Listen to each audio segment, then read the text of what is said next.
Pues muchas gracias, como todos los lunes, bendiciones y gracias por la oportunidad de poder hacer semana a semana este pequeño análisis de coyuntura.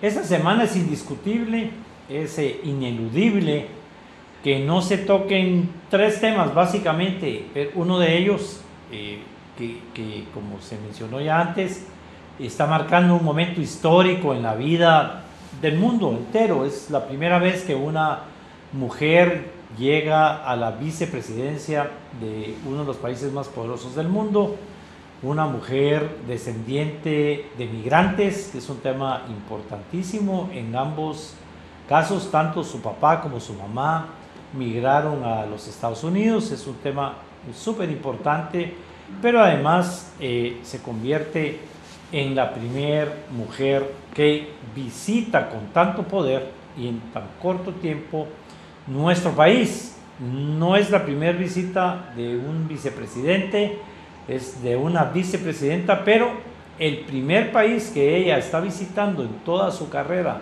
como vicepresidenta de la República de los Estados Unidos de Norteamérica es Guatemala. Esto tiene que tener un significado. El otro tema es, no podemos dejar de hablar de las elecciones en el continente, no podemos dejar de hablar de lo que está sucediendo en México, en Nicaragua, en Perú y lo que se avecina alrededor de todo el continente en materia electoral y político. Son dos temas. Y el tercer tema sigue siendo el tema relacionado con la pandemia, que no es un tema que le tenemos que seguir dando importancia. Entonces, de manera muy breve, vamos a entrarle desde lo económico, político y social. Sabemos, y ha sido muy clara la señora vicepresidenta, que ella viene con tres grandes temas: migración, el tema de elevar la economía de este país, subir los niveles económicos de Guatemala, y la lucha contra la corrupción. Yo quisiera hablar de esos tres temas desde el punto de vista económico, sobre todo en el tema migración. Es inevitable y tenemos que entenderlo, que la gente ponga en peligro su vida, la vida de sus hijos y de sus familias, porque está buscando fuera de Guatemala mejores oportunidades que las que tenemos aquí. Y es necesario que se manejen números y veamos por qué la señora vicepresidenta de Estados Unidos le está dando tanta importancia al tema migratorio. Y es que en Estados Unidos también, aunque sea el país más poderoso del mundo o uno de los países más poderosos del mundo, también tiene una situación económica difícil y la mano de obra barata del migrante les ocasiona problemas de desempleo y de competencia con el propio país de los Estados Unidos, además de que tampoco ellos tienen para darse abasto y darle a los migrantes todos los programas sociales y todo lo que una persona necesita para vivir dignamente. No están en libertad de estar recibiendo a todo el mundo porque tampoco hay empleo de sobra en los Estados Unidos. La crisis es mundial. Podemos observar, ya que nos tuvimos que poner a estudiar, ya que el tema número uno es el tema migratorio, ¿de qué estamos hablando? Estamos hablando de 3 millones de guatemaltecos aproximadamente, guatemaltecos y guatemaltecas, que viven fuera de Guatemala, de los cuales el 95% vive en los Estados Unidos. Y un tema importantísimo, muy importante, y es el nivel de escolaridad de las personas que migran.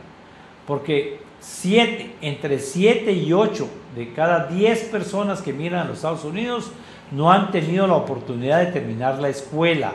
Es decir, que no han terminado su educación mínima. Y eso es sumamente importante, que tengamos bien claro que es gente sumamente pobre, paupérrima, con grandes necesidades y con faltas de oportunidades como el tema educativo. Dos, a pesar de que es Estados Unidos, ya hay cifras que revelan que no el 100% de las personas que se van a vivir a los Estados Unidos viven en situaciones estables económicamente hablando. Ya hay un 20% de las personas que viven en los Estados Unidos que viven en situación de pobreza. Es decir, que han migrado hacia los Estados Unidos y que esta migración no les ha sacado de la situación de pobreza con la que vivían en Guatemala. Siguen viviendo en muchos casos en hacinamiento y siguen siendo mano de obra de los trabajos más difíciles, más duros y los trabajos que desprecian en los Estados Unidos. Sin embargo, ya Estados Unidos no los quiere allá en los Estados Unidos.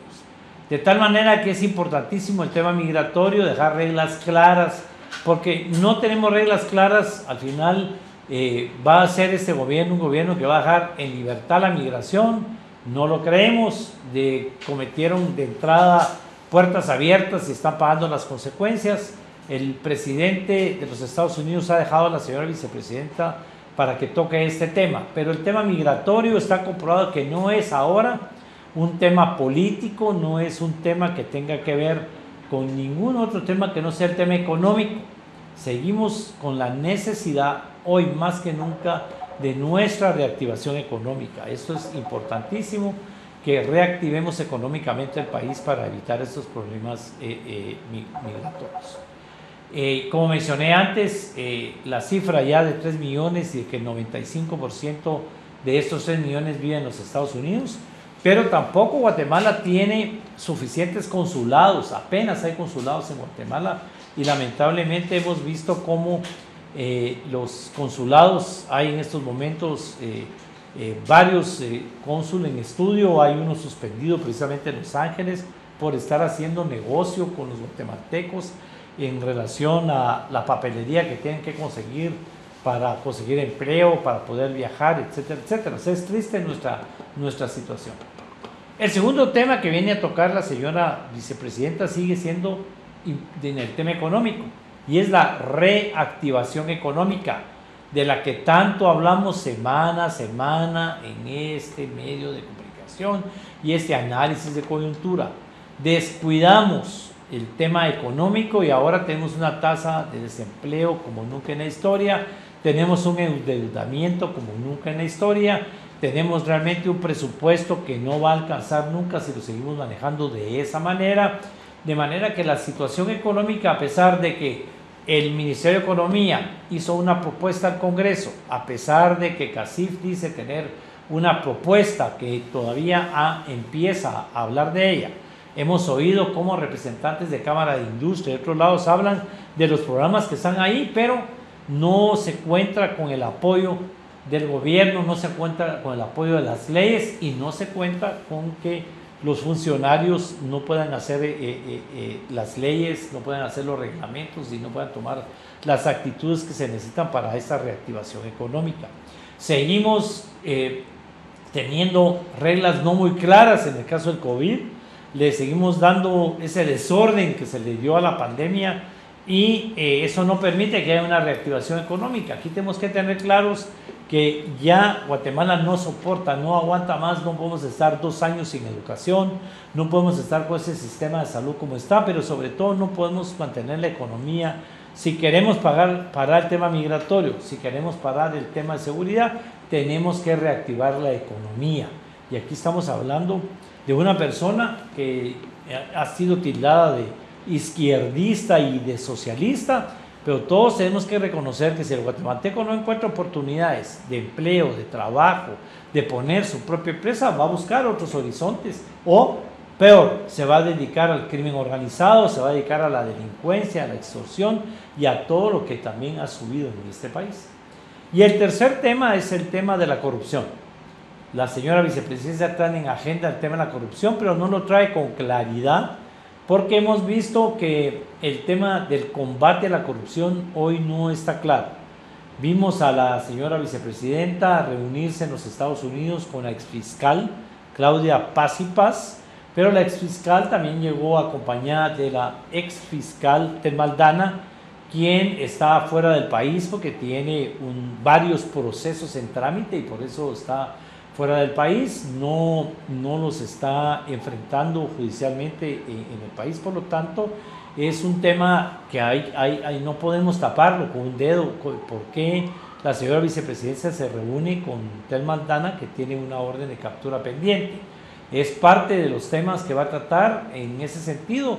Aquí también acompañada de Gloria Porras, que también está fuera del país y también tiene temas pendientes, casos pendientes que resolver a raíz de lo que antes fue un antejuicio en el que ya fuimos citados como testigos de cómo inició, pero un antejuicio que ahora se convierte en un juicio normal para ella, además de las impugnaciones sobre su elección que aún no están resueltas. ¿Cuál es la idea de la señora vicepresidenta? ¿En qué consiste el apoyo que ella le está dando a las dos exfiscales y a la ex magistrada de la Corte de Constitucionalidad?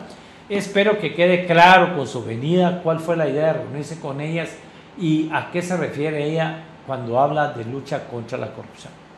No podemos dejar a un lado en el tema económico lo que estamos viviendo en materia de transporte, en materia de falta de servicios, porque todo eso va de la mano.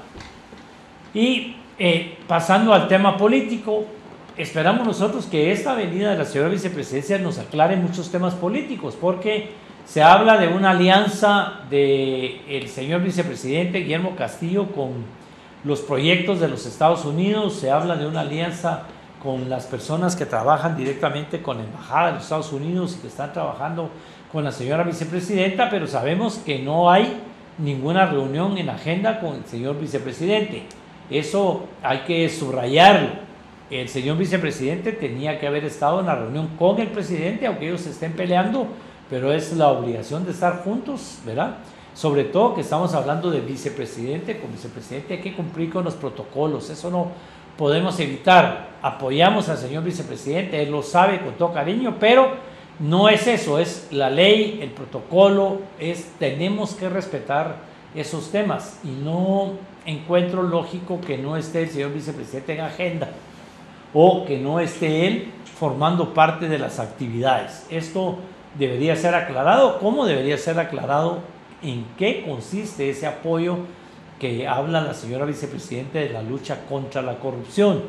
Porque no podemos seguir con esa división que tenemos los guatemaltecos y guatemaltecas. Es una división que nos está haciendo mucho daño, una división hasta cierto punto ridícula, inexistente, de estar hablando. Aquí toda la vida, históricamente, ha sido la izquierda la que toda la vida gritaba Yankees go home, y ahora vimos en el aeropuerto a la derecha diciendo, ¿verdad?, Kamala go home. Esto es contradictorio y solo es una muestra de lo mal que estamos como país. Aquí nosotros tenemos que darle la bienvenida a cualquier funcionario de cualquier país que nos quiera visitar, y lo que debe hacer este funcionario es respetar las normas protocolarias, respetar los tratados que existen a nivel internacional de cómo conducirse entre países amigos. Tener una agenda. Es nuestro socio comercial más grande, pero nuestro socio también en muchos temas, y entonces dentro de ese esquema, ¿verdad?, tener una agenda en la que se pueda participar tanto la derecha como la izquierda, o todos los temas ideológicos que a mi criterio ni siquiera existen, que son posturas personales que cada quien se coloca como para defenderse. Es una gran oportunidad y ojalá la prensa le pregunte a la señora vicepresidenta en qué consiste su apoyo a la lucha contra la corrupción, en qué consiste esas reuniones que ella tiene con guatemaltecos en el extranjero, cuál es el objetivo de tener esas reuniones, qué es lo que se busca. Ya no hay una CICIG ni habrá una CICIG, y es un convenio que se terminó, que el presidente Jimmy Morales ya no quiso renovar. Esa ya es historia, hay que darle vuelta a la página. Entonces la lucha contra la corrupción tiene que hacerla Guatemala desde el Ministerio Público y sus distintas instituciones. La lucha contra la corrupción se da en las cortes, en el organismo judicial, y todo lo que hagamos los guatemaltecos debe ser dentro del marco de la ley, pero especialmente respetando la Constitución Política de la República de Guatemala, en temas donde creo yo que perdemos mucho el tiempo apoyando temas que no pueden ser en este país, y temas en los que realmente ya están en la Constitución. La Constitución Política de la República, por ejemplo, habla de la pena de muerte. Los constituyentes dejamos en la Constitución la aplicación de la pena de muerte, y es el único artículo que puede ser derogado. Es el único artículo en la Constitución sin que haya mayoría calificada y sin que haya consulta popular. ¿Por qué no se ha hecho esa derogatoria? Hay una iniciativa de ley porque la mayoría de la población está a favor de la pena de muerte, y eso fue lo que vimos los constituyentes. Además hay un tema que nunca hemos tocado. Los constituyentes, cuando discutimos el tema, preferimos la pena de muerte para que los criminales sean juzgados a través de los tribunales correspondientes y no las muertes extrajudiciales e ilegales que se dan cuando un país pierde el control de la criminalidad. Toman las muertes en sus propias manos y eso es peor, y por eso es que se dejó como transitorio el tema de la pena de muerte. Aquí la pena de muerte está autorizada. Lo que no existe es una ley que regule el indulto, y de eso se han agarrado, que como no existe una ley que regule el indulto, entonces no se puede aplicar la pena de muerte. Cuando tuve el honor de ser presidente del Congreso, aprobamos una ley del indulto para que pudiera ser aplicada la pena de muerte. Había más de 30 personas condenadas a muerte en las prisiones, y el presidente Colón vetó la ley, y la vetó basada en los convenios y tratados de derechos humanos que Guatemala ha firmado y que no permiten que eso sea aplicable. Entonces se crea esa inestabilidad, esa falta de claridad jurídica. Lo mismo sucede con los temas del aborto. El aborto, digamos, los constituyentes o las constituyentes fueron muy claros en el tema de creer en Dios. Hay una invocación a Dios. El Congreso de la República empieza todas las reuniones, las tiene que empezar con una oración, ¿verdad? Y desde un principio esta Constitución, que tiene una base basada en los derechos humanos, pues desde un principio quedó esa protección. Fue un artículo que se discutió enormemente, pero quedó muy claro que el Estado protege la vida desde el momento de su concepción. Lo que se ha tratado en el Congreso fue una ley que hablaba de abortos permitidos en ciertos casos, pero estos casos no quedaron nunca muy claros y la ley, por supuesto, no pasó.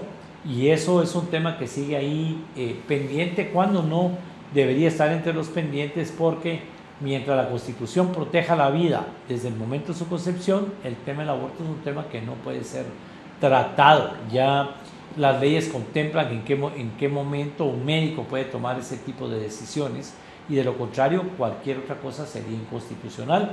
Como lo es también un tema que no podemos dejar de tratar en lo político, el tema de la libre expresión, la libre emisión del pensamiento, que es un tema tan atacado por los gobiernos. Y no vamos a hablar únicamente de ese gobierno, a cualquier gobierno su piedra en el zapato. Somos los que comunicamos a la sociedad lo que está sucediendo, y entonces siempre va a haber una persecución, va a haber amenazas, va a haber tratar de encontrar formas de callar a quienes nos dedicamos a ese tema, y especialmente a quienes por años, medios de comunicación importantes, periodistas importantes. Pero el tema de la libre expresión, la libre emisión del pensamiento, es un tema que aplica para cualquier ciudadano y cualquier ciudadana, y no se está cumpliendo en estos momentos, como no se está cumpliendo tampoco el de libre locomoción y el de libre reunión. La pandemia nos sigue dando pretexto para poder prohibir ciertos temas que la Constitución no deja que se prohíban, y eso seguimos en esa incógnita. Pero como no tenemos realmente un sistema de justicia que funcione, como seguimos en ese impasse de que el Congreso de la República no elige a las nuevas cortes, seguimos en un impasse con el tema de la Corte de Constitucionalidad, que ya no debería ser impasse. Ya las personas fueron electas, hay una persona electa por el Consejo Superior Universitario, que es la única que tiene problemas y que está en el extranjero, pero hay quien ocupe su lugar y sea suplente. La Corte de Constitucionalidad ya no debería ser tema de discusión, debería de estar cumpliendo con su función. Está en un aprieto porque tienen que tomar una decisión muy grande de cómo interpretar la Constitución, y esta Corte tiene que decidir si la va a interpretar al pie de la letra o si va a acudir a lo que se conoce como neoconstitucionalismo, que es interpretar la Constitución adaptada a lo que actualmente se vive o adaptada a las circunstancias. Y voy a poner de ejemplo el caso de Suri Ríos. Si interpretamos la ley, la Constitución al pie de la letra, Suri Ríos no podría ser candidata, porque ahí está con claridad la prohibición. Pero si interpretamos la ley desde el punto de vista neoconstitucional, pues no es intención del constituyente, no es intención de nadie en el mundo evitar que haya libre participación política, y en todo caso, cuando se trata de alguien que dio un golpe de Estado, debe ser para esa elección y la próxima, y no para el tema futuro. Y esos son temas que esta Corte va a tener que tomar la decisión, pero no puede interpretar la Constitución de manera literal para algunas cosas y de manera neoconstitucional para otras cosas, y ese es un tema que tenemos que tener en claro. En el tema político es importantísimo qué va a pasar después de la venida de la señora vicepresidenta, qué van a hacer público y qué no de los tratados o lo que ella haya platicado, para que tengamos con claridad y no como siempre, no sabemos a qué se llegó, no sabemos de qué se platicó y empezamos a especular, las redes sociales se empiezan a especular, cada quien empieza a presionar por su lado y vivimos en esa zozobra y en esa confrontación sin ninguna base jurídica, sin ninguna base legal y sin ninguna base política, porque nadie lo ha dicho. En lo político tenemos problemas que resolver que pareciera que no se resuelve. El Tribunal Supremo Electoral tiene problemas con el cuestionamiento de algunos de sus magistrados. Por supuesto, la Corte de Constitucionalidad tiene algunos problemas que resolver. El Congreso de la República con algunos antejuicios y con algunas personas que están ahí con antejuicios. Tenemos algunos alcaldes también con antejuicios y también perseguidos por la justicia. Y todo esto sigue en un impasse que no hay forma de que podamos resolverlo en materia de ¿se va a juzgar o no se va a juzgar a las personas? El alcalde de Misco está entre las personas con un antejuicio pendiente y así podemos seguir hablando. Ya a él le quitaron el derecho de antejuicio. Tenemos ese problema desde lo político, que seguimos en esa judicialización de la política y en esa politización de la justicia. Va a ser sumamente importante para Guatemala qué suceda con nuestros vecinos. Tenemos en El Salvador a un presidente que está tomando una actitud totalmente diferente a lo normal, a lo que se esperaba. La vicepresidenta no visitó El Salvador precisamente por la mala relación, porque no hubiera querido correr el riesgo de que ni siquiera la recibiera, que fue lo que hizo el presidente con el enviado anterior de los Estados Unidos. Ya fue muy claro en sus discursos en cuanto a la intervención de países extranjeros en su país, de tal manera que el resultado que tenga esta confrontación del presidente Bukele con los Estados Unidos y especialmente con la diputada Torres, con quien tienen una confrontación que se va a medir en las próximas elecciones, a ver si los salvadoreños votan o no votan por la reelección de ella o si le van a hacer caso a su presidente. Ese es un tema importante que al final nos afecta a nosotros o nos beneficia a nosotros. Lo mismo sucede en Honduras. La vicepresidenta fue muy clara en decir que no visitaba Honduras porque Honduras está en manos del narcotráfico. El hermano del presidente de la República está allá en los Estados Unidos enfrentando estos procesos. El propio presidente de la República tiene problemas en ese sentido y ya la declaración de los Estados Unidos de que Honduras está en manos del narcotráfico y el crimen organizado también es un tema que nos afecta. Vemos cómo ahora Nicaragua, en este proceso de elecciones que tiene muy cerca, hay un proceso ahí donde se detienen a los dos contrincantes más poderosos, digamos, los que estaban más altos en las encuestas, y con delitos que no tienen que ver con lo político. El gobierno de Estados Unidos sale defendiendo a estos dos contrincantes y sale amenazando con hacerle al presidente Ortega y al gobierno una especie de boicot como se aplicaba en Nicaragua, y hay amenazas fuertes del Congreso de la República que lo han dicho abiertamente de hacer un bloqueo contra Nicaragua por la actitud de detener a los principales contrincantes para las próximas elecciones. Esto es sumamente importante porque vamos a poder de alguna manera seguir en el tema de la judicialización de la política. Se sigue usando a los tribunales para detener a nuestros enemigos políticos, seguimos metiendo presos a aquellos que nos estorban en el camino, o seguimos politizando el sistema de justicia, que es de lo que se le acusa al presidente Bukele, de estar politizando y acaparando todo el sistema de justicia, aunque la población le dio mayoría para poderlo hacer. Entonces también es un tema que los salvadoreños tendrán que discutir en su oportunidad y tomarlo como lo tengan que tomar, pero tenemos que admitir que El Salvador le dio al presidente Bukele un respaldo sumamente fuerte en estas segundas elecciones, que son un respaldo para él. En México también es para nosotros importante los resultados de las elecciones, también es nuestro vecino, un vecino poderoso, enorme. Estamos teniendo resultados de esas elecciones el día de hoy ya. pero pareciera que Manuel Andrés López Obrador va a tener respaldo de la población, va a mantener mayoría en el Congreso, que se renovaba casi completo, y va a tener mayoría otra vez de gobernadores, y hay un respaldo a él, a pesar de que no ha logrado cumplir con todas sus promesas de campaña, que no está haciendo realmente lo que la población esperaba, pero sigue habiendo un respaldo de la población hacia él. Estamos a la expectativa de qué va a pasar en Perú.